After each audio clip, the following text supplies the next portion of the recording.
कोल्हापूर जिल्ह्यातील बोगस बांधकाम कामगारांची नोंदणी रद्द करण्याची प्रक्रिया हाती घेण्यात आली होती. कामगार खात्यामार्फत पथकाद्वारे बोगस बांधकाम कामगारांची तपासणी मोहीम राबवण्यात आली.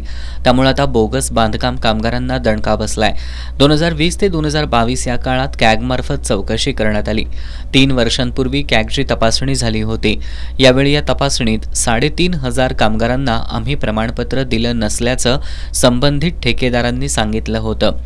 त्या 3,500 बांधकाम कामगारांना कल्याणकारी योजनांचा लाभ दिला जात नसल्याचं सहाय्यक कामगार आयुक्त विशाल घोडके यांनी सांगितलंय. आणि असे काही तक्रारी असतील किंवा अशा कुठल्या कामगारांची कंप्लेंट असेल की हा बोगस आहे, हा बांधकाम क्षेत्राचं काम करत नाही, तर अशी तक्रार पर्टिक्युलर कुठली आली तर आम्ही त्यावर कारवाई करू.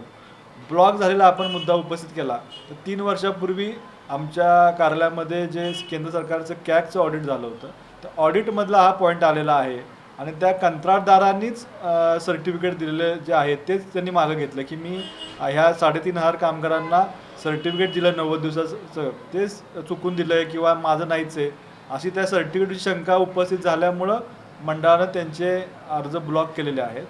दरम्यान सध्या तरी बांधकाम कामगारांच्या बोगस नोंदी रोखण्यासाठी ज्या कॉन्ट्रॅक्टरनं प्रमाणपत्र दिलंय त्याची प्राथमिक टप्प्यावर तपासणी करण्यात येत असली तरी कॅगच्या तपासणीत आढळलेल्या 3,500 कामगारांशिवाय इतर बोगस कामगारांचं काय असा प्रश्न आता उपस्थित होतोय.